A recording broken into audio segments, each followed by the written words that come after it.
Yo, no maniacs. Welcome to the show. This is Nomad Live, all Bears, all the damn time.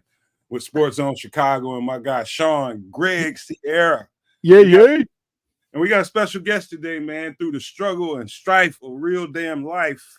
My guy, Brandon Trax Hyatt, joined us today, man, through all of the stuff that life puts you through, man. He had a struggle. We all been having struggles, man. He made it to the show, so I appreciate Brandon from Sports. What is that? Chicago Sports Podcast. I get that yes, right? sir. All right. Yep. My bad. I knew I had it right in my head. I just wanted to make sure I said it right, man. But hey, guys, welcome to the show, man. It's gonna be a great one. Everybody in the chat, welcome. I'll let Kedz shout him out because I don't think he likes it when I do that. That's his little gig right there. That's his thing. That's his thing, man. That's his thing, man. But welcome to the show. We're gonna talk about a whole bunch. You saw the meat and potatoes of what we came here to talk about on the thumbnail. Is should we sign another edge rusher? There's a couple of them that still are out there. You saw those on the thumbnail who we think they might target if they sign another edge rusher, but we'll get into that. But first, let's give out some pleasantries, guys, because it started off. Let's go around a little bit and give everybody some shout outs. Kedz, you're mute. Damn it. Button got me again. Anyhow, I've been tooched, as they say at the bar in any event. Hey, y'all. No maniacs. What's cracking? It's Tuesday. Lot to do. Lot to talk about. Glad to have Brandon here with us today to chop it up. Should be some good conversation.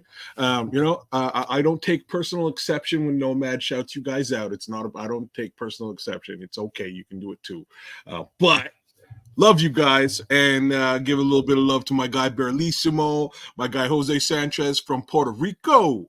Puerto Rico! I love it. Kenny Adams in the building. You're relatively new, Kenny. I've never seen you in the chat before. Big ups to you. Big ups to Bruja7. Plank number 1, No Maniac, always at the tippy top of the chat. Black Rain 7920, Leo Factor 1, King Book World. Did you say Kenny? I said Kenny. Kenny's new in the building. I got to give Kenny some love. Kenny's kind of a regular, man. He's kind of a regular. Is he? I've never seen Kenny before. He's around. He's slipping. Must be slipping. Mike Davidson, Squeegee, Trapper Keeper. Hey, man. Jay Grizz, Cornelius Squalls. I don't see you, Cornelius, but I'm giving you love regardless. In any event, let's do this thing. I'd pass it to Brandon, but I think I should throw it to Bishop. But Brandon, you know what? Give us an intro. What do you got to say, Brandon? What's up, everybody? Just in case you haven't met me or I haven't met you, thanks for me being on the show. I'm really excited. I reached out to Nomad a little bit ago and Shawn on separate occasions, looking for just to help out and be on a show because I'm on vacation this week with my son. He's on spring break. So, I definitely like to pull away for a little bit while he's gaming and all that, fun stuff and whatever. And the weather, man, I tell you what, in Northwest Indiana, where Shawn's at too, his neck of the woods, man, it's wet. It's dipping down a little bit. We're still outside doing a little bit of, throwing the baseball around and letting them hit off the tee and all that. So that's my shout out right now is that I'm just home with the family and being a part of that and being able to take care of some unpleasantries that have popped up. But hey, it's good to be on vacation when those occur instead of at work because it just force multiplies when you're at work. It's just like it's a lot easier when daddy's home. So anyways, man, I'm excited to break it down with you guys and get into these holes that we got. There's some holes in this house. There's some holes in this house. Don't start, Shawn. Don't start. Pause. Oh yeah, yesterday was House Music Monday. Sorry. Hey, every day. A whole different type of show. You let Bishop get started, man. Let's go. Well, good afternoon, everybody. To the No Maniacs and the Sports Zoners in the house, thank you again for chiming in with us today. It is Talk It Tuesday. That's what I'm calling it today. Talk It Tuesday. And we're going to talk Bears football this afternoon. And to our guest today, Trax, what's good, baby? How you doing, man? How you doing? To all the fellas, as you know, I love chopping it up with you guys, but I cannot forget my faithfuls. Y'all know who you are. V-Dub out there in D-Town. What's going on, boy? To my boys Stuart and Sophie out there in Florida, to Rita and Felicia in Chi-Town. Chi-Town, stand up. To the west side and the south side. Let's get it, y'all. And to my man, I'm finna pass it to him right now. That's SuperBack. What it be, baby? Don't forget, you forgot Lisa, Angela, Pamela, Renee. You love them. Hey, around the way. I'm around the way. On the way, baby. Let's get it. Man, good morning, guys. Sports owners and No Maniacs Unite. Hey, thanks for tuning in, guys. I appreciate it. Man, I'm excited to have Trax on with us today, man. That is good stuff. Man, the more the merrier. You know, the more the merrier. Just different perspectives, and we get to talk about edge, and we're obviously gonna get into the number 9 pick, the number 1 pick. A lot to talk about, baby. So let's get it on. Pick, the number 1 pick. Yeah. So let's give it up to my man, Nomad. All right, man. Thank you all for those pleasantries right there, man. But hey, yesterday he probably thought I forgot. But we ended the show on a topic and a subject that was real ridiculous. And Brian had some technical difficulties, so we could not add him to the stage yesterday. But Brian, I'm catching you off guard. But I want to get your take on what you thought about that guy on that very popular podcast that said that Walter Payton was not an athlete. We didn't get a chance to let you chop that up. Brian, you there? I don't know how well this is going to work. I'm here. I don't know how well this is going to work, Nomad. There he is. Well, just give it a shot. My connection's real crappy today. Well, go ahead and give it a shot, man. Let me see. Yeah, Walter Payton from the year he was drafted. Yeah, I think Pause. I've seen, Walter play. Yeah, we ran into a snafu, man. Hey, Brian, you know what? It ain't meant to be. I'm sorry, man. It ain't meant to be. Maybe you're not supposed to give your take, man. Maybe it's just something. Listen, man, let me just give him a take. Anytime you can walk the length of a football field on your hands, you are a world-class athlete, okay? So Walter Payton, whoever said that's stupid, yeah, I said it. Let's fight. Bring it, baby. Bring it. Ding, ding, ding, ding, ding, ding. Round 2.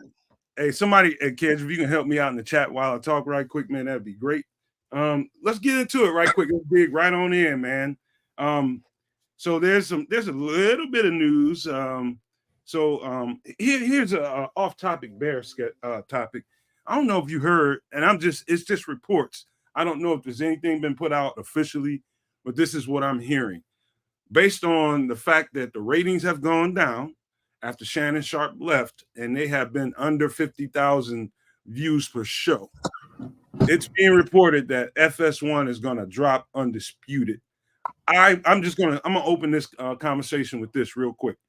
I fell off with Skip over the Damar Hamlin comments during that Damar. I don't know if you guys were paying attention to that, but he said some offhanded stuff during the Damar Hamlin incident. If you don't know, Damar Hamlin pretty much died on the football field, and Skip was just like, "Hey, we need to just keep the game going," and that was just so insensitive. Me being a former player, my heartstrings were being tugged at that moment. Last to see was a football game. I was worried about whether the guy was going to make it or not. And so I used to watch the show on a regular basis. I made a conscientious decision to never watch him again after that. That's how much it disturbed me. And I've been that way since the whole thing happened with Shannon Sharp. I heard all about that story, but I'm telling you, that's when I broke with that show. And so, I'm not going to be, taking a victory lap of the idea that he might be losing the show. I'm not going to do that, but I'm not surprised. I'm not surprised because he's an insensitive son of a something, and I don't really care for people like that. But Kedz, before I say too much, I'm going to go ahead and pass it to you. So we're talking about Skip Bayless here. Is that where we are? Big man, His show, yeah. His show. You know what? I don't both Skip and Colin Coward in a similar vein, I have to take with a grain of salt. Just about every single thing that they say. Not to say that they don't have insightful takes. They do. Sometimes they're definitely worth their weight in salt. In any event, I do pay a little bit of attention, but Skip is a special guy. Sometimes his takes are a little bit sideways, and that includes his take on Shannon, right? That argument with Shannon really positioned Skip as somebody who, really has no respect for a Hall of Fame caliber athlete like Shannon Sharpe. It was just interesting to watch, and since then I haven't paid very much attention, and the takes over there haven't been fantastic. But I'll kind of leave it there with Skip Bayless. Go ahead, Brandon. I think that there are some people that say stuff that they don't even really mean, but they sensationalize things just to get a click and just to get a lick. And I think it's selling out. And I think that if you have a moral compass, like it just sounded like Nomad has that, and you don't want to be a part of that, there's nothing wrong with that at all. I think you can get a little bit of good out of even something that's bad, especially as a content creator. But I mean, there's so many of these wild, crazy takes. And for people that are deep, and have been around the game, obviously even longer than I have, it's hard to take. It's hard to listen to. So I get that, I don't know what the heck this guy's talking about half the time. So I do tune in, but a lot of times I'm tuning out, to be honest with you.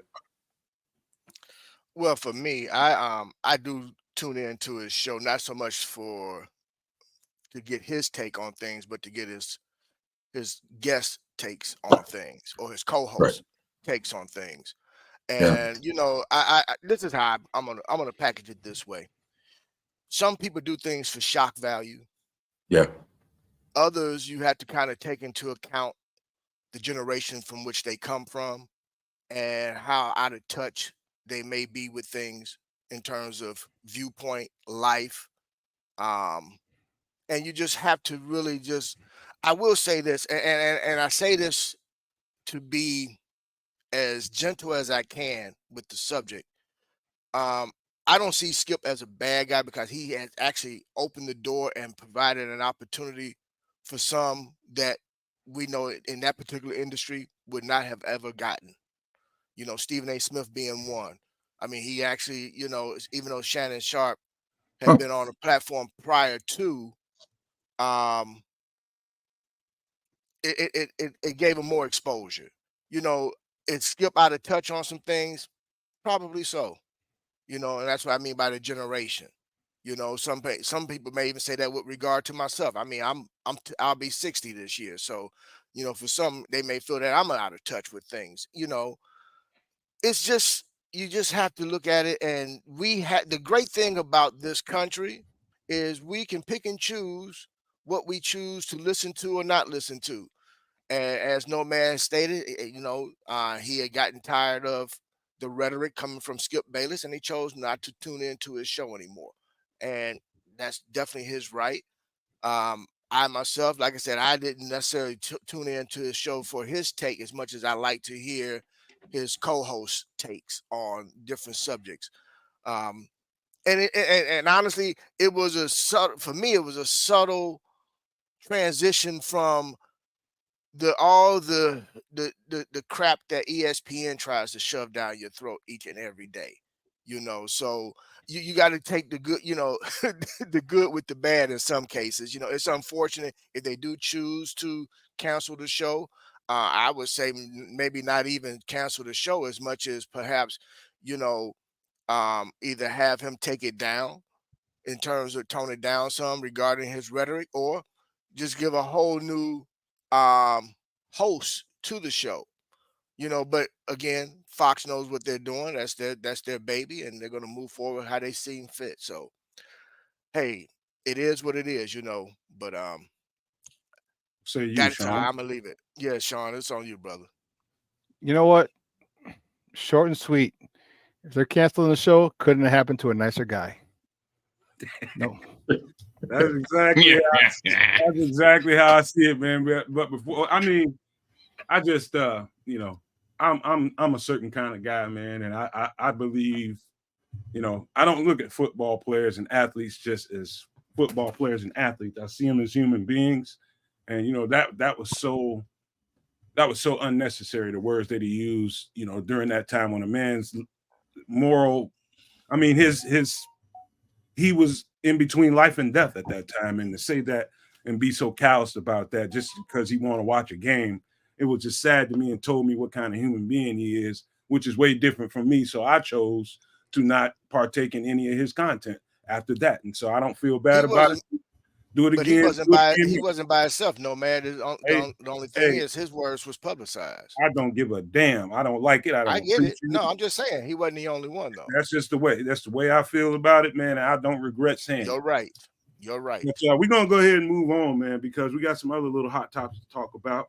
Because we spoke on this yesterday about Rashee Rice and the situation that he was in. Being in a car accident and kind of fleeing the scene. Well, I don't want to say kind of. I think he did. But apparently now, according to reports, he is now, kind of working with authorities to get the situation straight. Got himself an attorney, and let's just be real quick about this. Speak on it, and just let's move on to the next subject. Cool. I'm glad we're back here again, because I'm not sure if Rashee Rice really understands what a driver's license is all about and the plate on it attached to his car. There's no running. I'm not sure. You know what I mean? There's no running. Where are you going? They have all of your information just when they read the plate. So they're coming to your house. They'll be there real soon, and I'm sure there's conversations to be had. So just needless to say, running from a situation like that, is not brilliant. Anyhow, feel for Rashee. I hate that he was in the situation that he was in, but man, sometimes you just got to stop and think about what you're doing. If that's a situation you're in, bro, sit there, manage the situation like an adult.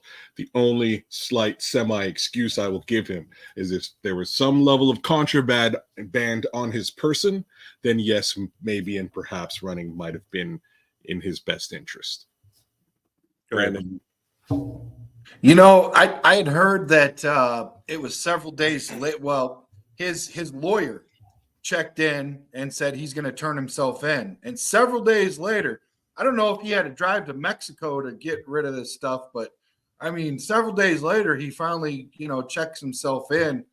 And this wasn't nearly as exciting as the,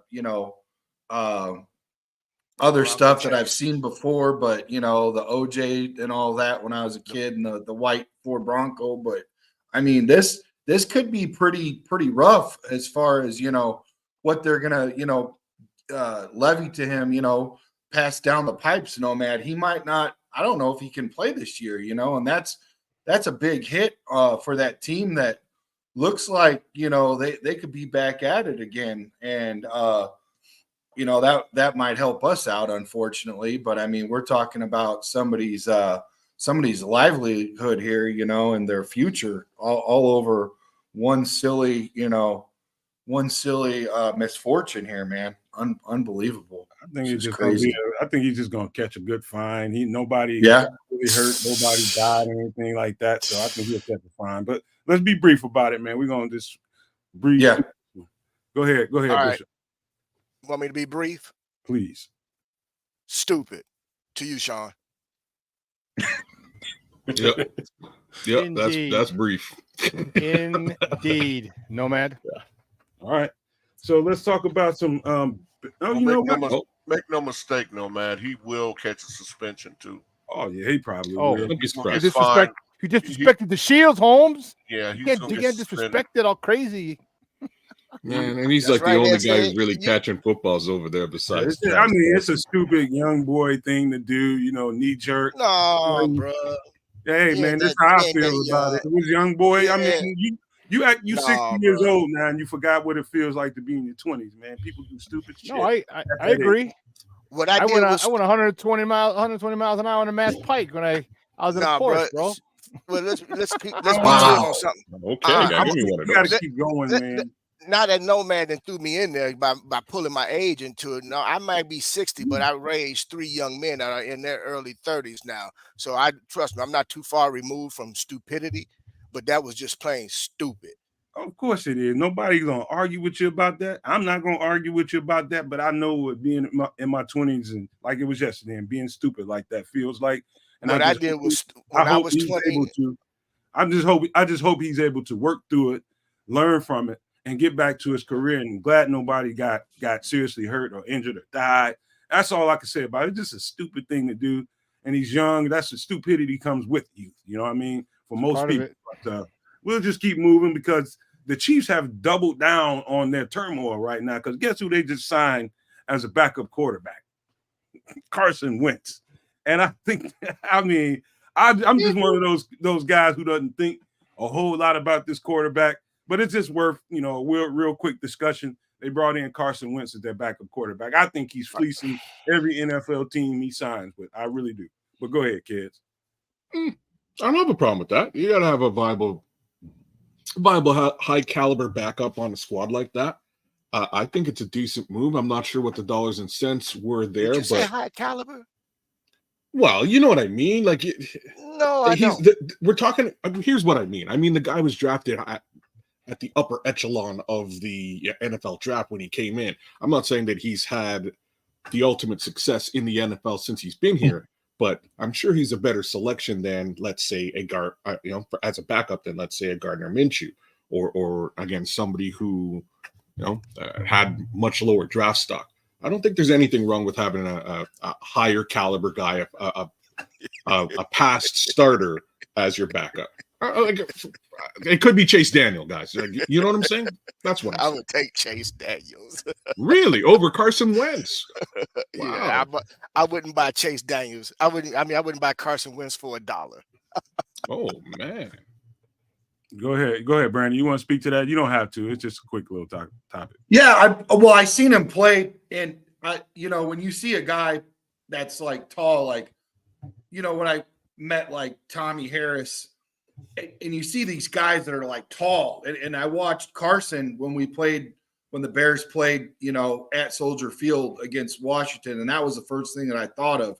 He's athletic, he's tall, there's a lot, to piggyback off of what you just said. I mean, there's a lot worse options for a backup, so I'm not sure what the numbers look like, but I mean, it's a backup, so they could have done worse.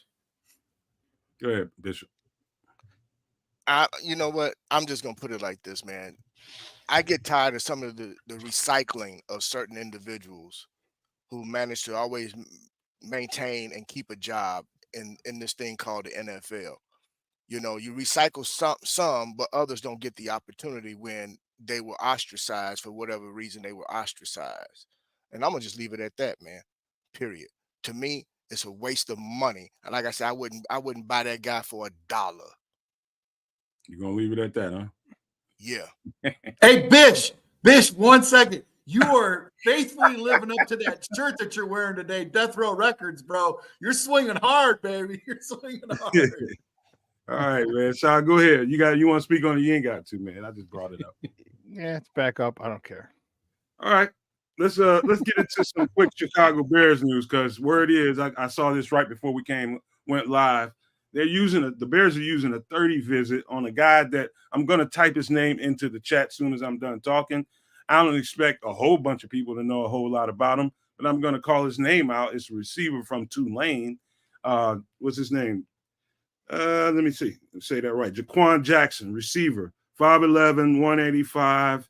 He had 26 receptions last year, 439 yards, and 4 touchdowns. What's the thing that sticks out is the 16.9 yard average. So he catches, he basically gets yacked after you look at him. I only got a chance to see highlights of him. I didn't get a chance to really get into him in detail. He brings some punt return, explosiveness. He's a really explosive receiver. What he is he looks like Velus Jones with a little bit better hands and same kind of capabilities. But it surprises me that they're using a 30 visit on a guy that I don't even see being drafted. If he gets drafted, it's going to be way late. And so I just wanted to bring that to you guys' attention. Jaquan Jackson, wide receiver out of Tulane. Go ahead, kids. Thanks for the name. I'm just taking a look at where. I'm taking a look at the draft simulator, to be honest with you, to get an understanding of where he might fall. I don't even see him. Oh, here he is. Potentially listed at 198. That's pretty far back. So I think the thinking is they're probably looking towards picking up a wide receiver later in the draft, if at all, like potentially even a UFDA case scenario for the wide receiver position, which, given the fact that you've got yourself a DJ Moore on one side and you got yourself a Keenan Allen on the other, it's less of a requirement.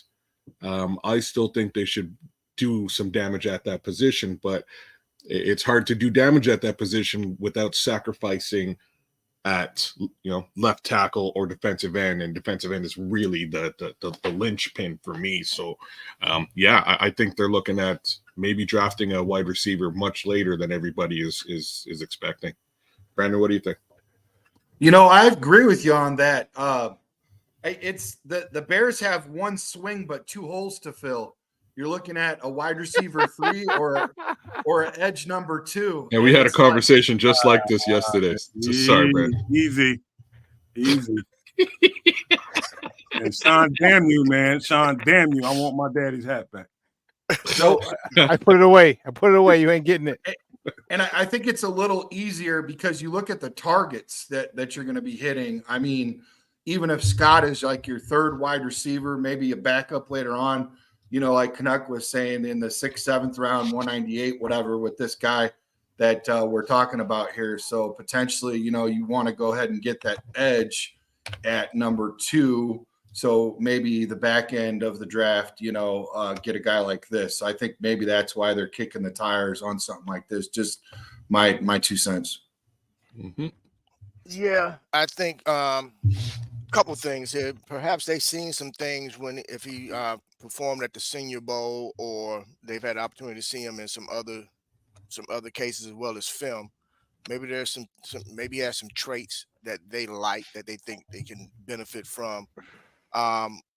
Also the fact that they don't have many swings. They probably looking at in regards to who they can get as a UFDA, and more importantly, with some of the changes to the rules as far as with kickoffs, they also, they're always going to try to beef up special teams as well. So maybe he could be a major contributor there also.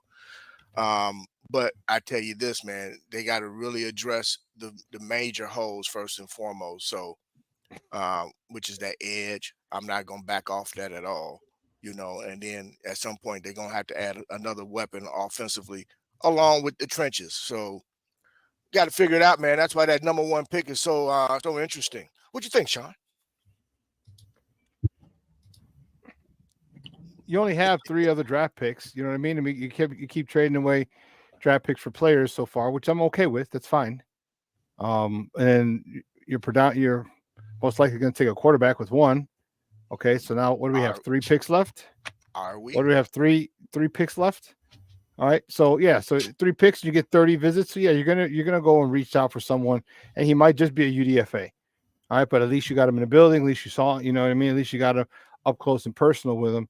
We only got 3 picks.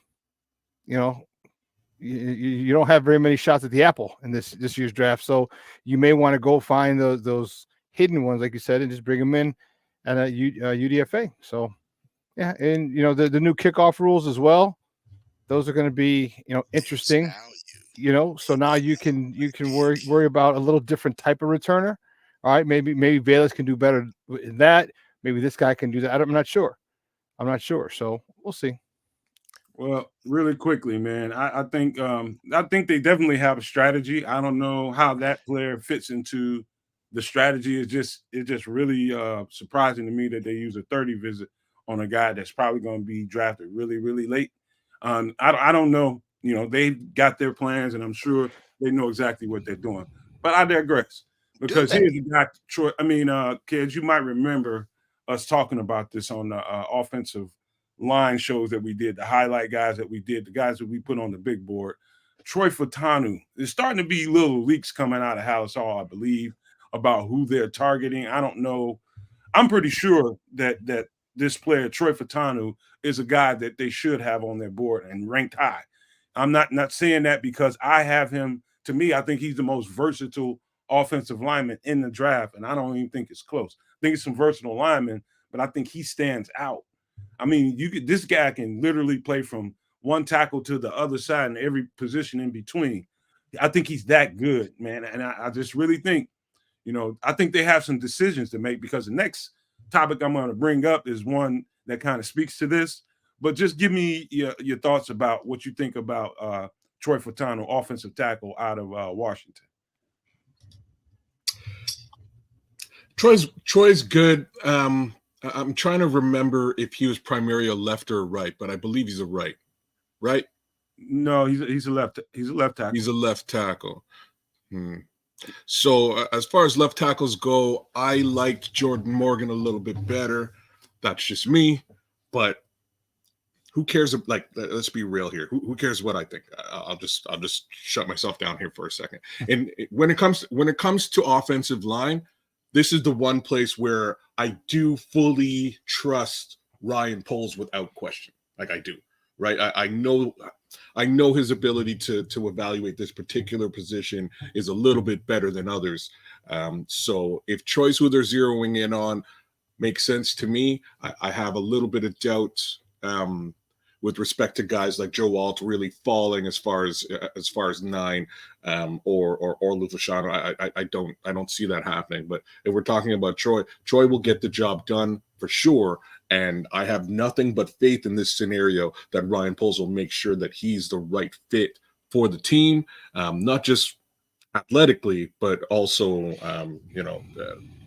culture-wise too. So I'll actually throw it over to Brandon, but Brandon, I think Ryanpoles got this. Before you go, Brandon, let me answer. Lord Crimson wants to know: is versatile more important than dominant?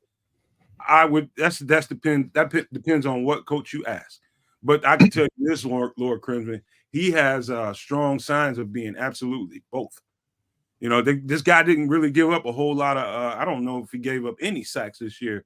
He really gave up 2 sacks as last year. Okay, so he gave up 2. I mean, he was really dominant. He was a really dominant football player, and the fact that he's versatile just enhances his value. But that, to speak to what Lord Crimson just asked, man, I think he's got both going on in spades, to be honest with you. But go ahead, Brandon. No, I agree with that. I look at him more as a run blocker. I see him play a little bit hurried at times on that pass rush. Also, I look at his arms. I think he's like right around 34 inches. In contrast, he's 6'4", I'm 6'6", and my arm is 39. So I've got 5 inches on him. I played left tackle. I see a lot of guys under that 38 to 37 get moved in towards a guard. And if I was going to move him in at guard, I know he's played on the left side, depending on it. And when they put us into these positions where they say, oh, well, you play left and go to right, it changes the whole dynamics of your balance and whatnot, because you got to get more repetitions and it throws you off for a little bit. Some guys can't even make that move. Other guys can. I would put him at right guard, and use him more of that running, interior lineman instead of out there at left tackle. But then, what are we doing there? I just my personal opinion. I see him play rushed and off balance once that the breakdown starts and he feels a little overwhelmed and you don't really want your guy to be unbalanced and whatnot at the left tackle position, protecting that blind side. But that's my 2 cents.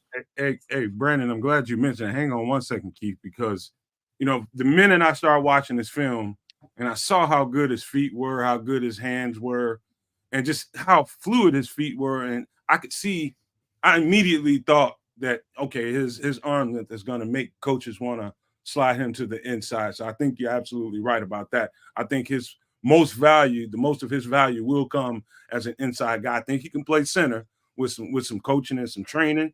I know he can play guard. I'm pretty sure playing tackle is hard enough. You can slide him inside with a little bit of help on one side or the other. It just makes his job easier. I do believe you're right about that. I think the arm length is going to hamper him. That's why most coaches and GMs are probably projecting him as an interior guy. Well, I'm glad Brandon or Trax. I'm gonna refer to him as Trax. It's hard for me to refer to him as Brandon. I'm referring to him as Trax. But no, he brought it up, and I was going to actually touch on that. I think to some that may not want to hear this, I think this is bringing them in as a visit and potentially may even spend a draft pick on this young man for the simple fact I think they're getting themselves prepared for life after Tevin Jenkins. That's just my take. So, nobody's going to touch on it, but I think that's what they're doing. I don't think it's for a tackle. I think it's going to be for an inside guy, and I just think that it's a safety gap for Tevin Jenkins, whether it be injury or they don't get a chance to re-sign him. So, since you brought him up, I have to ask the dumbest question of the day, but we kind of backfield at the guard position already. Why not? Why not try Tevin on the left? Is this am I crazy? Yeah, I think that ship is sailed, man. Why? Why is the ship sailed? I think it's because of the coaches. I think if he was going to get an opportunity, he would have by now. I think that ship is sailed for. But that entire coaching, all except for the offensive line. Hey man, the whole coaching staff is gone, right? So I felt like actually, they have a. Hold on, guys, hold on now, because we can't spend too much time talking about it. Shawn hasn't gone, but I think just this coaching staff, I think they've already let that ship sail. That's my opinion about it. But we'll come back to you, Keith. Let Shawn get a piece of it. We'll go back to you. No, it's fine, man. It's no big deal on this one. It's you bring in left tackle talent. All right, it forces Braxton Jones to step up. It forces him to play. You know what I mean? And I have no problem with that. I don't think he has a problem getting motivated because he's last year, but going into last year, people talked about, oh, we got to replace him. Well, they didn't replace him, and he got better. And this year, well, we can get dominant. All right. You don't need, everyone wants dominant this, all pro this, all pro that, all pro this. We want 11 all pros on our offense and defense. They want the all pro team to be 22 Chicago Bears. It doesn't happen that way. All right, it doesn't happen that way. And as I said, with Braxton Jones, I believe his ceiling is an above average left tackle. An above average left tackle is a good ass left tackle. Okay. Not great, not dominant. Okay. But that's good. And I don't think we need to address, if you do, it'll make him compete. But I have no problem with competition for the left side. And as far as Tevin, I think they need to move Tevin to the right side with Darnell Wright and say, hey, listen, we paid Nasty Nate, we paid you $30 million. You're gonna have to go to the left, or cut him, or release him, or trade him, or something. Because I think that right side with Tevin Jenkins and Darnell Wright is nasty. I know that wasn't part of the question, but I just figured I'd add my 2 cents. Okay, Keith, what was it you were trying to get in? Well, no, I was just going to say with regard to, potentially moving Tevin over to the tackle. Yes and no. I think that ship is sailed, but more or less, because think about this. Simo is no longer the offensive line coach. He's been promoted. So you got a new offensive line. Oh, that's right. He's now running backs coach, right. I believe. Run game coordinator? No. He's more run game coordinator now. Yeah. Okay. Who told you Simo is the offensive line coach? He is the offensive line. He's the offensive run coordinator now. But it doesn't mean he's still coaching the whole line. I get that, but he's not the primary offensive line coach. That's my point. So that's what, and I say that because with Shanewaldron coming in, some of his schemes are changing. So it may be some shifts on that offensive line that we're not aware of yet. They're the ones doing the evaluating on the film right now. We'll find out when OTAs and when training camp comes. But I think they're bringing in certain offensive linemen on these 30 visits to get themselves prepared for not only just to add depth, but in the event that they think they may have to move on from Tevin Jenkins, as well as Nate Davis. All right. Well, how about this, man? Well, he's still the O-line coach. I'm looking at it. He's a run game coordinator / offensive line. Yeah, he's gonna have his hands in it all, man. He's not the primary. Yeah, but how about this, man? Because since we're having this conversation, so it's being reported. We already spoke to this on the show a time or two that they're sliding. The opposers got these guys into 3 groups, and they're scouting talent. And the 3 groups are going to come together at the end of this scouting session that they're going to have. And they slid into old tackle was one group, receiver was another, and I believe DN was another group. So they slid into 3 groups to figure out who to take at 9. So it's all about the pick at 9. And Poles is getting this guys to try to figure out, who do these guys think rises to the top and why, and which one of these guys out of that position group, it's a hard choice. I can't lie to you, man. I go back and forth between receiver and offensive tackle every single day. That's just how I feel about the situation. But Really? I'll let you guys speak on it and tell me how you think. I think defensive end trumps it, and that's just me. I think the effect that you would get, like holistically across the defense with that bookend in place, I don't think. Oh, man, for me, it's defensive end and or left tackle. But just given the conversation we just had, man, I think you might have some answers at left tackle on the team. I don't, and this is just me. With them backfilling that guard position, I would consider Tevin over there and have him battle out for that position against Braxton and see who wins. That's my thoughts there, man. And if that's the case, and you have yourself a solid left tackle at the end of the day, and I'm not saying an elite left tackle, I think it would be no matter how you look at it, I think Tevin would be a little bit worse at the position than he is at guard. He's an elite, potentially Pro Bowl caliber guard, in my opinion. I think he'd be a little bit less so at the left tackle position. But now you don't need to spend that draft pick on the offensive line. You can then sort of focus on doing either that wide receiver thing you were talking about or doing the defensive end thing. All in all, one of these 2 positions drops off heavily at the second round, and that's defensive end. So that's or edge rusher, if you will. I would go edge. Go ahead, Brandon. Brandon, what do you think? So our option is exactly what Nomad said, right? Wide receiver, offensive line, or defensive end, right?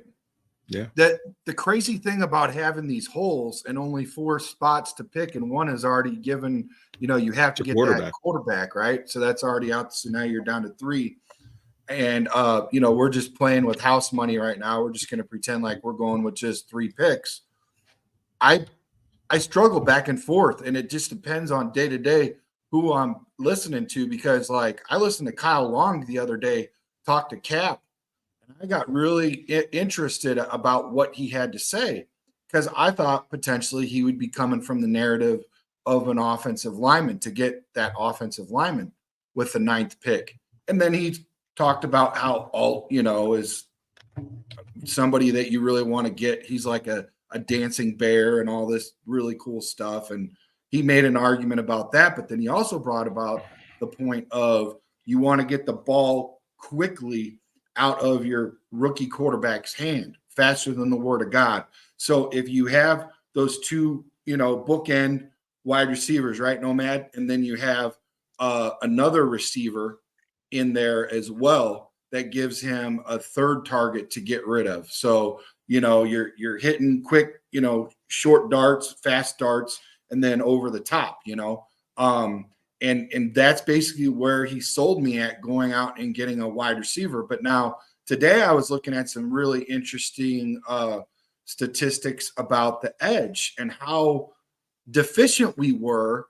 And I think it was because when Sweat came in, Nomad, we got really excited because we saw all of the things that he was able to create. And I know you're a big fan of JJ, but I don't think JJ gets quite the numbers that he got without the help of Sweat.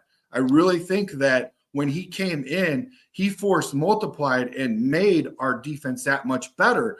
Prior to that, we really didn't see that uptick, and our defense really didn't look that good. So now I'm starting to look at the edge as like, I really didn't realize how bad our pass rush is on our team because it looked that much better prior to when we looked that bad in 21. So I don't have an answer for you, Nomad. I'm glad I'm not the GM that has to make this decision because, you know, I'm looking at edge. Yesterday, listening to Kyle Long, I was looking at receiver. You know what I mean? So I'm going to pass it on to Keith. Hopefully he's got some more wisdom than I got. Sorry, guys. So let's make the math make sense. Okay. Let's make the math, right? So you take a 4th round pick and you bring in Keenan Allen. So as far as I'm concerned, you pretty much said, you know what? I need that safety valve, that quick release for my rookie quarterback. So Okay. I bring in Keenan Allen. Okay. So that's my 4th round pick. Yeah. So if it's me, I'm thinking that they're targeting edge. It makes that what makes the most sense. You need that bookend. More importantly, you need somebody that in the event, and I know everybody gets mad and talking about don't jinx the guy, but I live in reality. In the event something was to happen to Mr. Sweat, and he's been very durable, you need somebody that can fill that hole one way or the other. Yes, they have it backfilled, the edge to a degree, but we need that guy that's going to affect the game. And you're not going to find that guy in this particular draft later on in the draft. So you take that 9th pick and you go get that edge, you know. So to make the math make sense, you trade it, a 4th round pick to go get a guy like a Keenan Allen. Okay.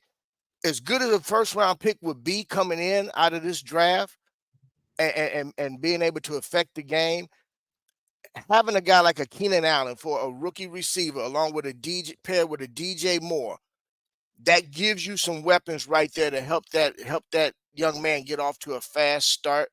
But more importantly, we got to remember what conference we're in and who we're up against each and every doggone Sunday within our own division, and we need that edge. So for me, I think they're going to really target the edge.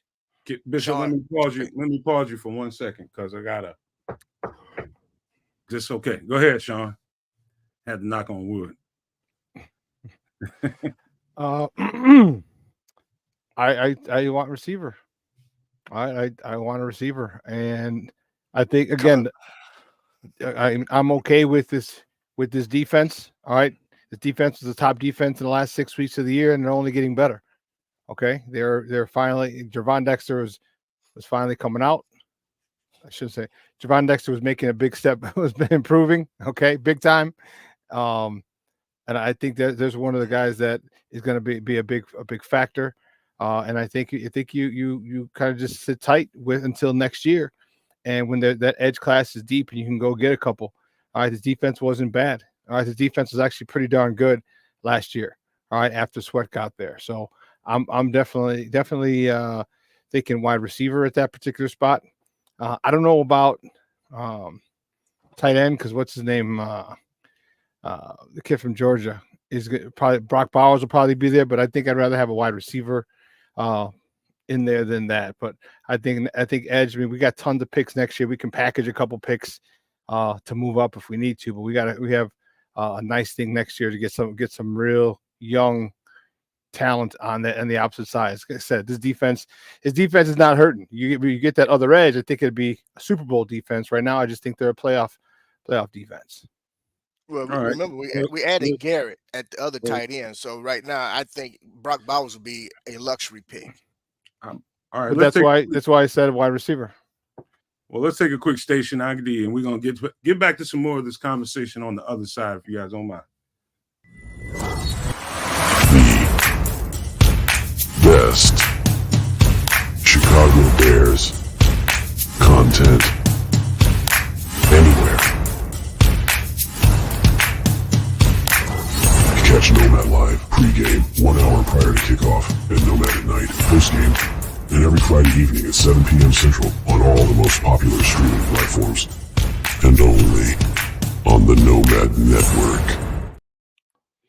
That is right, you guys. Now we need you guys to go support 3 channels now, because we got my guy Brandon from Chicago Sports Podcast. So please make sure if you do nothing else, man, because I know we've got 130 something people in the chat live right now. I know there's nowhere near that many that have hit the like button. So please, if you do nothing else, please go hit the like button. And all it does is just a way of supporting the channel without supporting the channel. Tells you YouTube algorithm we're here and you like the content. So do us a favor and do that for us.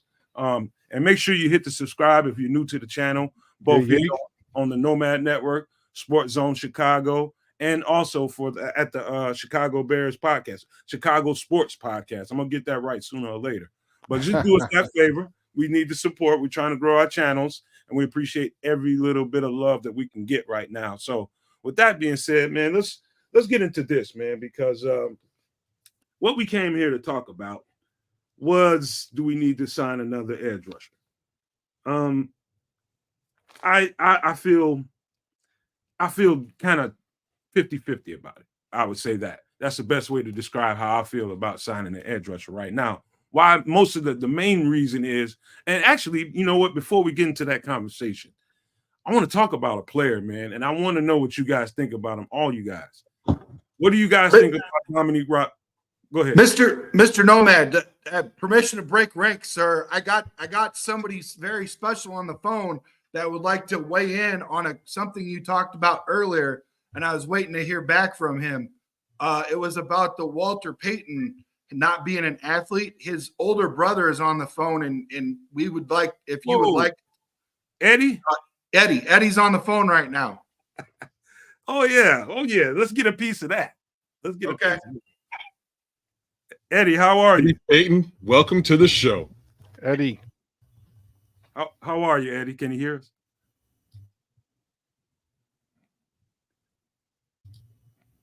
One more time, Eddie. Probably have to put him on speaker, Brandon. Complete. Being on the greatest radio show in the nation. We talking pie. I barely heard the last thing he said. He said he's great. He's happy to be on the show. I got him the speaker. Hey, Eddie, can you turn your volume all the way up? Is that any better, guys? I can't hear. He's got to say. It was coming through a minute ago, and now it's not. But we can always send him an invite. Yeah, send him an invite. Is he familiar? Yeah, he's gotten on the podcast before. Are you driving right now, Eddie?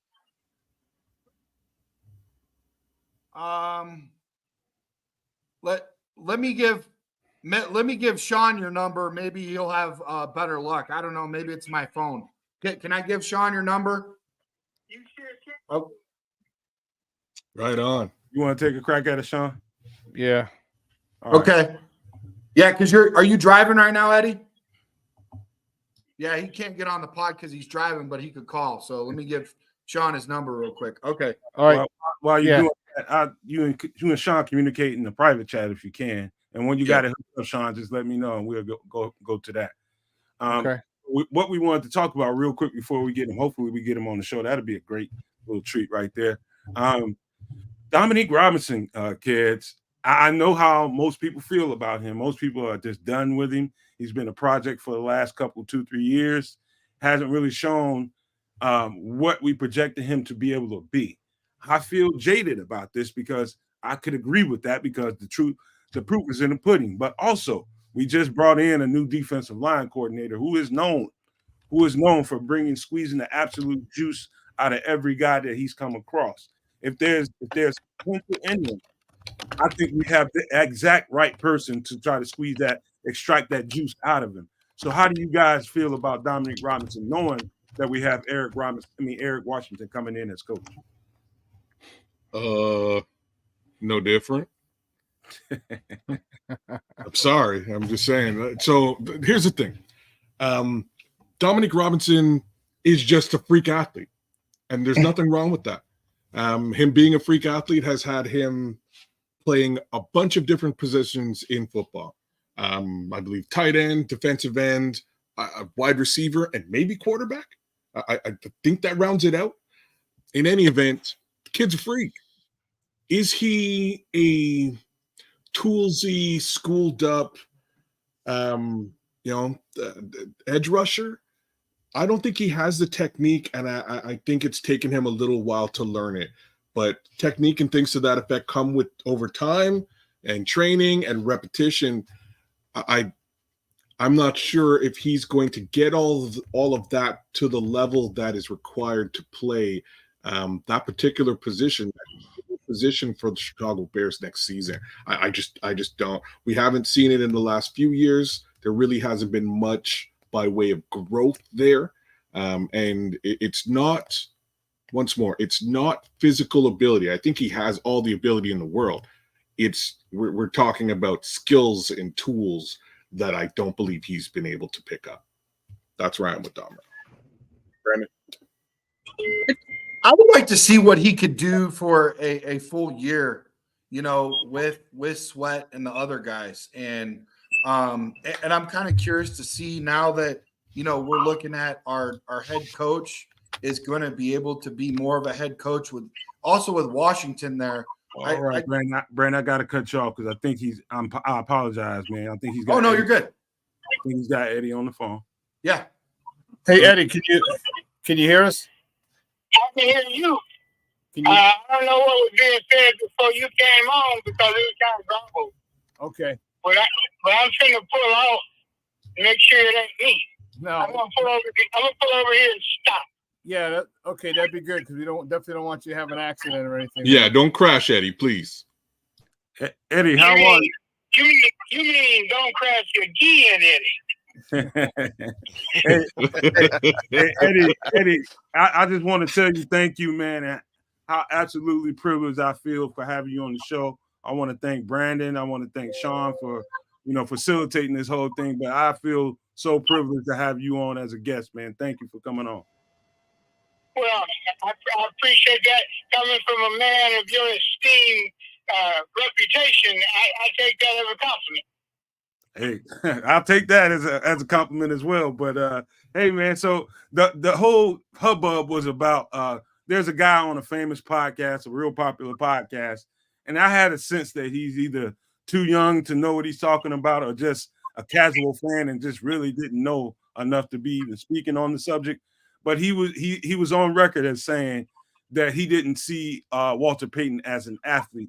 And as soon as I saw the maybe he's blind.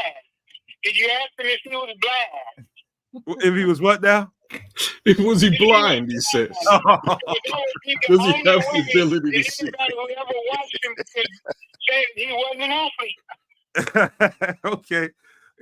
Because I know this. I just know this. I'm not old enough to really know what he was. I mean, I get to watch the film.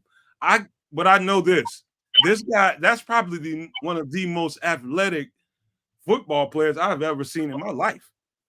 And he tried to make it sound like because Walter didn't have the long, the 4.3, 4.2, 40-yard speed, and he tried to make it about that, like he didn't have the long speed, and that's why he wasn't an athlete.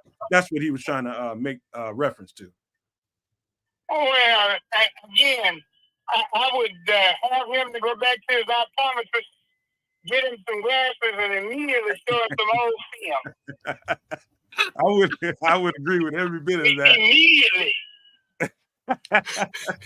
Take his driver's license away, basically. He should be driving vehicles he can't see. Eddie, I got the feeling watching Walter Payton that there is absolutely nothing as an athlete that not much he could not do. I know you grew up with him as a brother, and I just seen him. I think he's one of those type of guys that can play any position, play any type of ball. He's just made like that, and that to call him. Well, again, in high school, he led it in football, baseball, basketball, and track. Now, that don't leave a whole lot for guys to major in.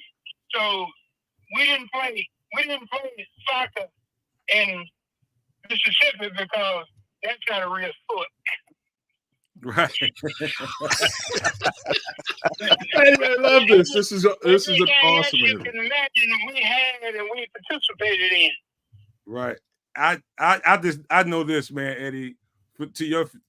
Hey, good vibes to you and your family, man. I thought it was just so blasphemous to hear someone make a statement like that.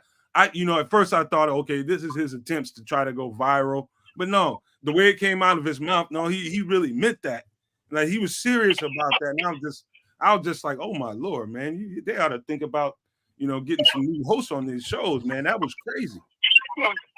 Well, I don't know who was the host or who made those comments, but I think that he probably had his last hurrah when everybody going, "Is you crazy?" Eddie, everybody who ever had the privilege to watch Walter play realized that he could do things athletically that no one was able to do before him, and basically no one's been able to do after him. They all had some things they did, but they didn't have the complete package. Wow. Most people don't realize that Walter was the backup quarterback for the Chicago Bears for 2 years. Wow. I heard that story. He also was the backup kicker for the Bears for 3 years. Now, quarterback, kicker, run real hard, jump real high. I don't realistically believe that he could say that and keep a straight face or walk down the streets of Chicago and people not point at him and throw rocks. Eddie. Blasphemy. Eddie, I think it's safe to say that's like saying that Michael Jordan was the second greatest football player that ever played in Chicago. Football player. Right. I think it's safe to say Walter Payton is the greatest football player that ever played. He did more things well than anybody else that's ever stepped on the field. So that's my take. I want to, Eddie, I would love, man, because you're on this phone and they're hearing you. Everybody in the chat loves it. They absolutely appreciate you for being on here, man. I wish you can see what people are saying, but I really would love for the fans to get a real good actual representation on you. So if I invite you to the show, man, would you be so kind as to come on? He'll do it. Hey, not only will I come on, I'll come up. And that gentleman cross the seat for me, away from my hands, and we can have a conversation. I'm with it, man. I'm with it, Eddie. I appreciate you for coming on to the show. There is a little bit of distortion in your voice. That's why I want to get people to get the real representation of who you are, man. And it's a privilege to have you on here. Somebody like yourself, man. It is an absolute privilege to hear your voice. And I don't want you to think I'm just talking. I really feel privileged to sit here and be able to talk to you right now. Well, I take that as a compliment. I really appreciate you guys having me on, because I'm always available for you guys. I mean, because you guys are unique, you're educated, and you make valid points. And you have people on there who people want to hear, with the exception of, that gentleman. All right, Eddie, man, I appreciate your time. Man, Eddie, we all appreciate you, Eddie. Thank you for taking the time. Thanks, Eddie. Thank you. You know what? I had to stop saying that Walter was the second best athlete in his family because, I don't like to brag. But I left that alone. People from Chicago, when I come up, they boo. And I don't done anything. Oh. Hey, we're gonna have to bring that up when you come on the show. We're gonna have to talk about that, right? You got to bring stats, though, Eddie. You got to bring stats. You think about it. Walter was a great baseball player in high school, but he wasn't drafted. I was. Walter was a great running back in high school. He made all state, so did I. But I could blow my own horn all day and all night, and I still would come up short of the things that athlete named Walter Payton was able to accomplish in the city of Chicago in front of a national audience. Wow.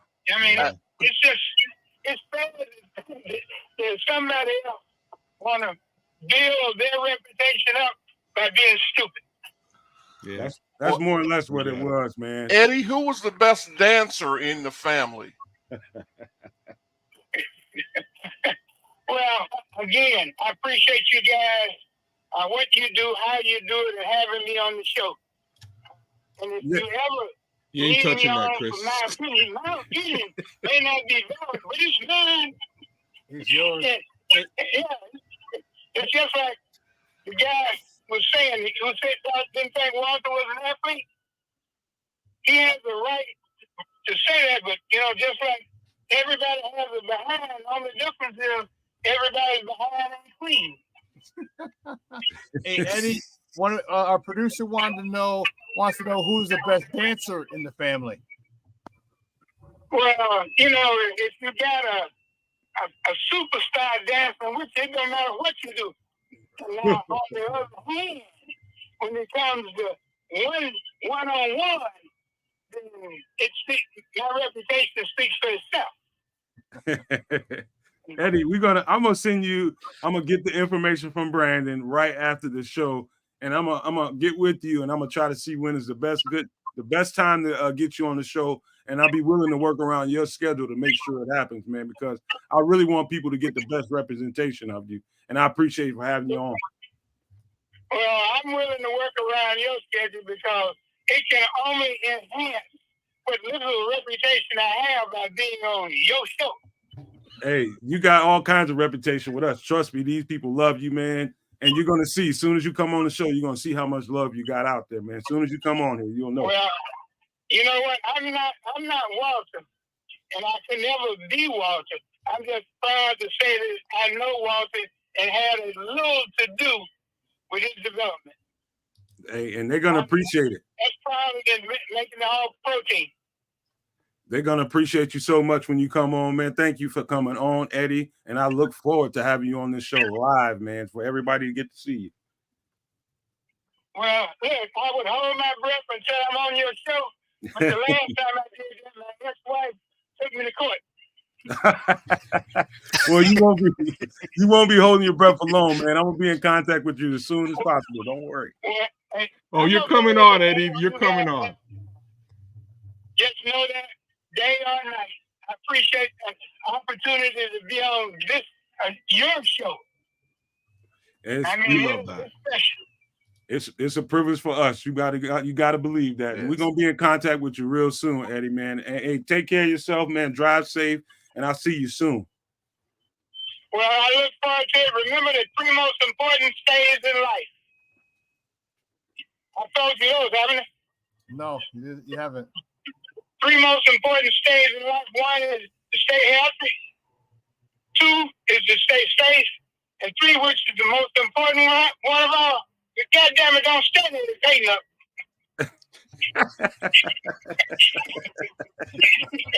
All right, man. Hey, I'm gonna be in contact with you real soon. We're gonna let you go. Y'all keep up the good work, my brothers. No problem, man. Thank you. Hey, Thank you, Thank you, Eddie. Blessings. Take care. Man, Man, that how was about one that of the for a best treat? moments How about on that this for a show. damn treat, man? How about That that for was a treat, awesome. no maniacs? Hey, How I about asked, that him, for a damn I treat? asked him about dancing because I don't know if you guys know, Walter was on Soul Train. Soul Train. I heard Yeah. about that. I heard about. I think I seen the video Yeah. too. I saw him. I I've actually seen saw it him too. on Soul Train. He's Yeah. been on Soul Train, so that's Yeah. some old head knowledge. How about that These for a young, treat? Chris, these young Brandon, bucks don't thank know you nothing for about that, that. man. I appreciate that, Brandon. That was tracks. That That was was nice, awesome, man. brother. That was Well, great. let's let kids get into a couple of these super chats, man. You shout them out, man. I'm gonna speak to them as quick as we can. Great idea. Hey, no maniacs. Thanks for representing with us. Thanks for rocking. That was an awesome little surprise visit from Eddie Payton, Walter Payton's brother. We're gonna have him on. But in the meantime, let's get to some of the super chats that are popping in the chat. We're going to start with good old Mitch Osborne, our guy Mitch. What Shawn said about next year's DE class is my thought. The wide receiver class this year is it. Give me a mercenary DE, Yannick, for a year to bridge to next year. take a wide receiver in this draft, roam or trade back and get some extra capital and take Brian Thomas Jr. or even Adonai Mitchell. Hold on before you respond to that. Mitch, thank you for that super chat. I definitely I appreciate what that take right there. But since he was talking about Shawn, let Shawn go ahead and touch it. Oh, I agree. We agree. Mitch and I agree. And that's why I said the draft class is and wide receivers is strong as get it. And, I'm okay, especially if Mr. Washington, Coach Washington, his reputation precedes himself and he can get the best out of DeMarcus Walker again for 1 year, sign one more, maybe Yannick again. Just someone to not necessarily great, just someone who's average. All right, just someone who's average or a little above average, all right, until next year's class. And then next year's class, you go get a stud with that first round pick. Man, now we're cooking with gas. Now we got that defense literally shored up. We'll have this offense shored up. So, yeah. And then next year, let's remember, whoever the quarterback is, he's not going to be a rookie. He's not going to be a rookie. Mitch, thank you so much for that generosity, man. We really appreciate that. Let's get to the next super chat, kid. Will do. Thanks again, Mitch, for the $50 super chat. Appreciate it. And next up is our guy, Oliver Chapman. Oliver, thanks for representing with us as per normal. Nomad, who was this idiot? Just giving us a hint. All we had back then was Walter Payton, right? Walter left, Walter up the middle. Like, he's so right. It was Walter. Let's not discount the 85 defense, which is a thing of all too. No, he's talking prior to that. He talking about prior to that though, kid. Oh, fair enough. Before it was built, understandable. Walter it was all Walter. Walter was an offensive lineman too. Heck, for himself. Might as well. Let me ask Oliver right quick because Oliver, all I'll tell you is it was a Barstool Sports podcast. I don't know the guy's name, to be honest with you, but it was asinine to the maximum. So thank you for that super chat, Oliver. Thank you for your generosity. We really appreciate that over here. Let's get back to the conversation, man, because we have to get to Dominique Robinson. I think we stopped right at. I think Kedz was done. I think we were right there at the Bishop before. And by the way, Brandon had to jump out, man. He had some stuff he had to tend to. We'll shout him out toward the end of the show. Make sure everybody goes and subscribes at the Chicago Sports Podcast.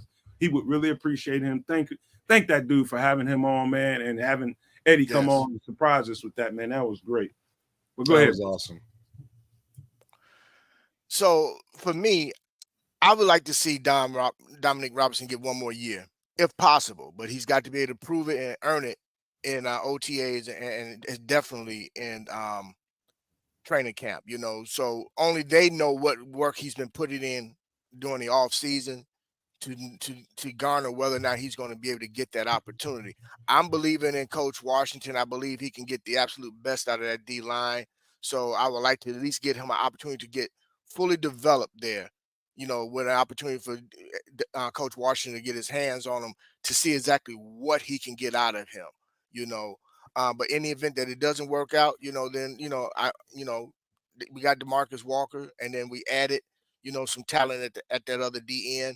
I'm just looking for, more or less a safety gap, but more importantly, somebody that can, be that lightning rod on the opposite end. But again, too, I know how important it is for us to have, offensive talent as well. So whatever they decide to do, at this point, man, hey, I'm just going to sit back and wait. So, but with regard to D-Rob, let's see what he can do with Coach Washington. I think Coach Washington might be able to, get that, that diamond out of the rough. Shawn, what you think, brother? Yeah, I do too. I think Washington has a reputation that precedes himself. And here's the great thing. All right, if Dominique Robinson takes a big step forward, you still you still draft an end next year. Now you're cooking with gas. You know what I'm saying? And you got a guy and I'm not sure what DeMarcus Walker's contract situation is, how long his contract is, how many years he has left. But man, you get DeMarcus Walker. I mean, you get Dominique Robinson coming into his own, in addition to drafting another stud, and now you just rotate people. Man, that's That's scary. I think that'd be great. That'd be great Yeah. because if Washington can get the best out of him, get the best out of Zach Pickens, out of Javon Dexter, even Billings. I mean, Billings is good, but you yeah. always learn from things. All of a sudden, now you got some bad boys, and you're too deep. You're too deep. You know what I'm saying? It's not Plug and play. the first guy. That rotation is nice. I mean, you talk about constantly coming and offensive linemen having an issue. You know, no rest for the weary. That's what we're talking about. And I hope Coach Washington lives up to his reputation, because if he does that, wow. Real quick, man. Here's how I feel about it. And let's ask this question, and we'll go around real quick and talk about it. Do you think there's a necessity to sign another defensive end? I'm gonna give you my take after these guys get through, man. But let's see what you guys think about that. Without a shadow of a doubt, yes, for sure. Right? Like me and Bearlissimo are literally going at it right now, chopping it up in the chat. Bearlissimo was suggesting that perhaps they go and pick up a what are these guys? Marshawn Nealon or Mohamed Kamara. I did look at both of these guys. They're decent. I had to go back to Bearlissimo and say, hey, like, do you think that they would be an upgrade over what Dom Rob is giving us today? And he agreed that it would be. I agree with him there. So maybe you do settle in on wide receiver, left tackle at that 9 pick, and potentially slot one of these two guys at 75. So, yeah, that's right. Go ahead, Bishop. I agree with Kedz on this one. I'm not gonna rock the boat on this one at all. I agree with both gentlemen. I think we got to take a stab at it one way or the other, man. Yeah. Period. Sean. Yep, competition. Period. End of story. Well, I think here's what I think could happen, and I think it might play out this way if it happens. I do think. Here's the thing about Mike Danna, who is on that thumbnail. The Chiefs they tried to be patient, and they tried to wait, through the most part of the free agency period to see if they can come to an agreement. Like he was able to go test the market. The market came back soft for him. He's still a very quality pass rusher, man. He's a high quality pass rusher, and I think he can bring something to the table. We know what Justin Houston can do. We know what Justin Houston can do under the circumstances. When he was with Flus the last time over in Indy, it was probably his most productive. It's not probably, it was his most productive season as a pro. And so what Flus was able to get out of Justin Houston, I think is very, very positive. I like the idea, even though he's in his 30s, I'll just swipe that right onto the side and say, you know what, I still think this guy has a lot of meat on the tires. And I think he can bring something to the table. Here's how I think it might play out if it happens. I think if they sign another guy, I think it goes down to training camp.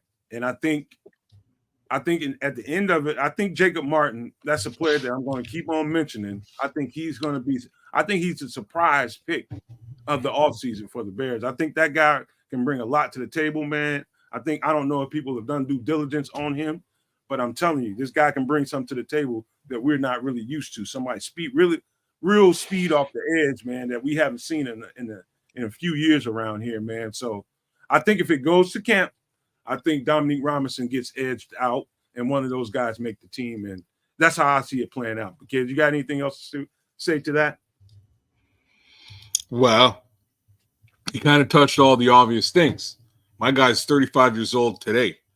I'm wondering, and I'm literally on Spot Track as we speak, trying to take a look to see, like, what would a Justin Houston cost at his age? And unfortunately, I'm not seeing him at this present time. Look, just to make it all make sense, again, we've got an extra second rounder next year. They can wheel and deal and do something with it if they wanted to, whether that's wheel and deal your way back up into this year's draft and do something there, or pitch it to somebody else for an existing an existing edge rusher, if that's what they wanted to do. If Justin Houston's that guy, sure, I would not be throwing a second round pick for a 35-year-old man. I'll put that out there now. I will also say that You know, I have no clue what the dollars and cents surrounding him would look like. If this is, hey, I'm on my way out, maybe I'll play another year, I'll take a decent deal, perhaps. But nobody does that anymore. He's not getting So, PCA. He's not getting 10 to 15. I promise you that. Yeah, if he's not getting 10 to 15, we might as well just push Justin Houston off the table and out of the conversation, because I think that's just about what we have available, by way of cap space anyhow. What do you think about those two guys, Bishop? I would pass on Houston myself, primarily for age, especially. And I would rock with Nana, man. If we just had to make a move on somebody, but Houston, no. The other one you said was Jacob Martin? No. We already have him. It's Mike Dana from Kansas City. Mike Dana. Yeah, I would take a stab at him, but again, it's got to be at the right price. Definitely got to be at the right price. And he's a rental as well, But in terms of Houston, no. 35 years of age, nah, that's okay. Go ahead, Shawn. Yeah, the age thing bothers me, but if he's able to, the thing I want from the other side, is set the edge. Yeah, that's really all I want.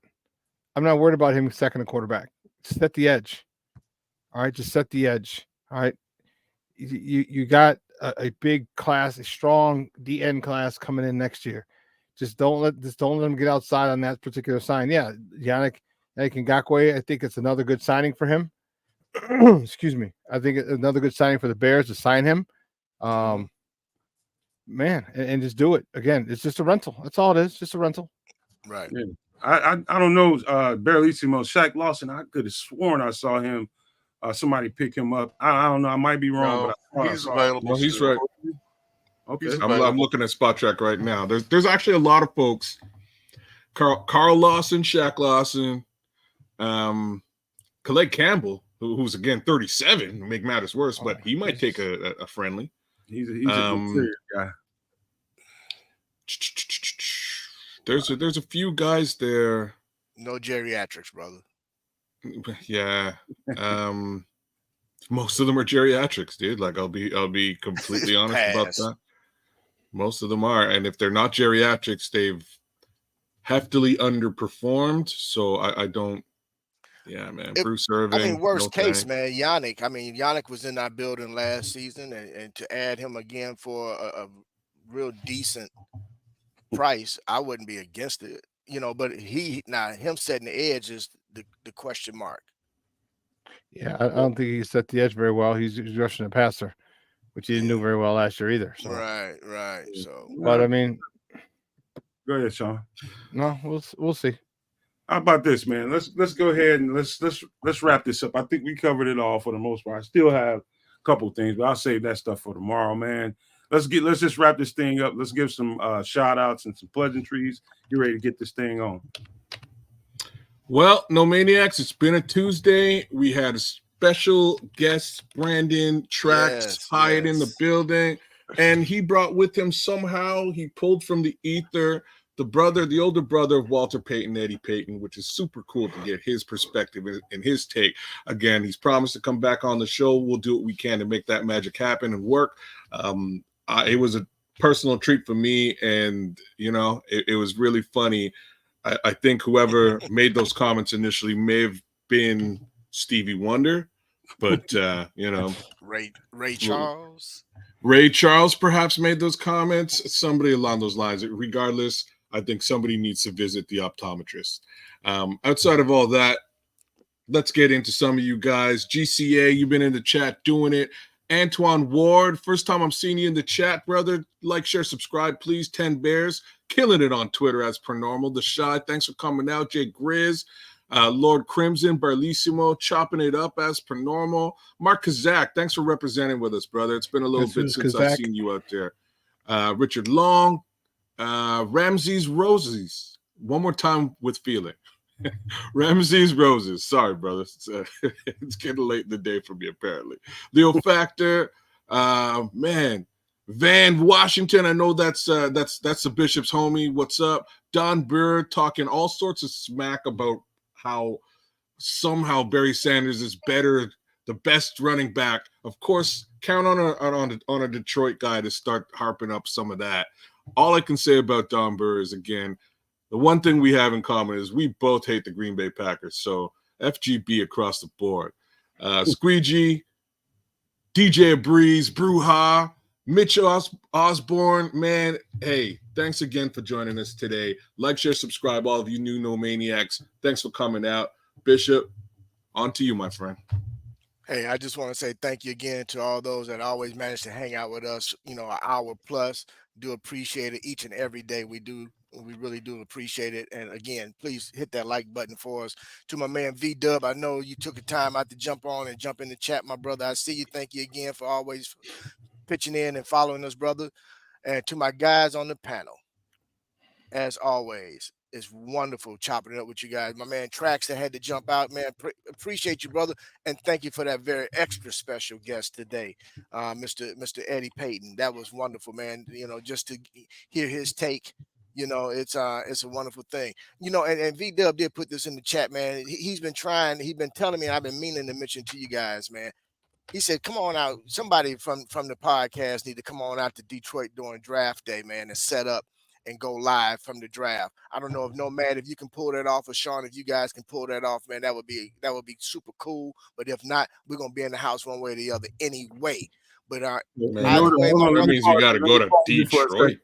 Let me pause you for a second. In order for that to happen, we need to get some contributions, because we can find somebody willing to go.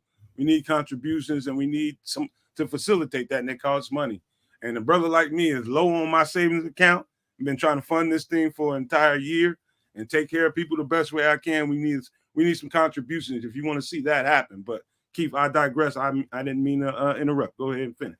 No, it's all good. It's all good. It's all good. But again, to the rest of my fellows on the panel, Shawn, Kedz, Nomad, Brian, Chris in the back, Tracks that had to jump off, man. Hey, it's always a pleasure, man. I look forward to this each and every day, man. And as we approach draft day, it's gonna get more and more interesting. What I'm saying, more and more interesting.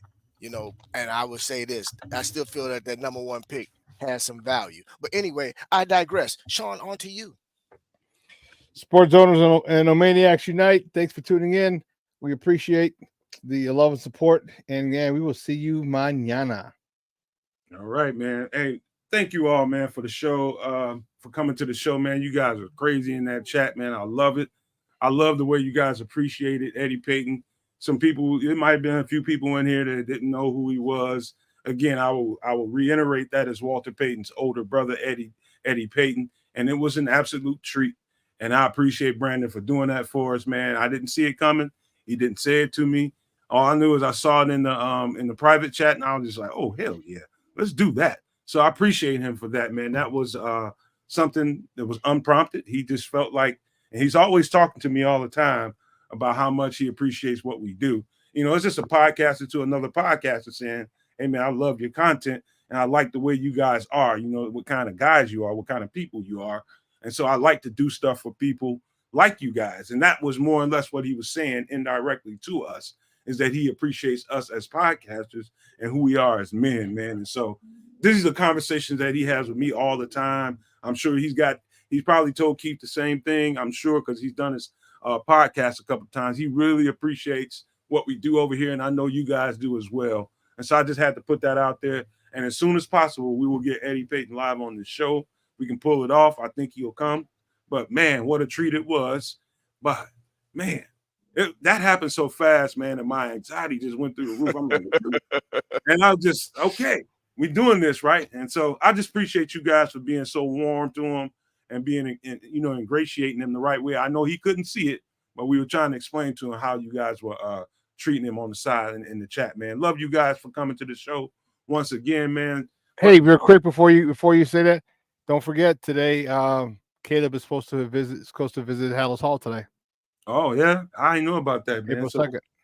Well, I'm sure some information will leak out, and we'll be talking about that tomorrow on tomorrow's show at 1 p.m. Central. And so before we get out of here, guys, who's what's the that? insider? I said, I wonder who's the insider who's going to drop that info to us about Oh, Mr. Caleb it's gonna being come in the out. building. It ain't gonna Who's be the no name insider? attached to it, but it's gonna be some leaking going on, I'm sure. But we're gonna get up out of here, and I gotta leave you guys with these famous words before we go. Love, peace, and hair grease, y'all. Shy City, stand up, bear down. Boom. Yeah.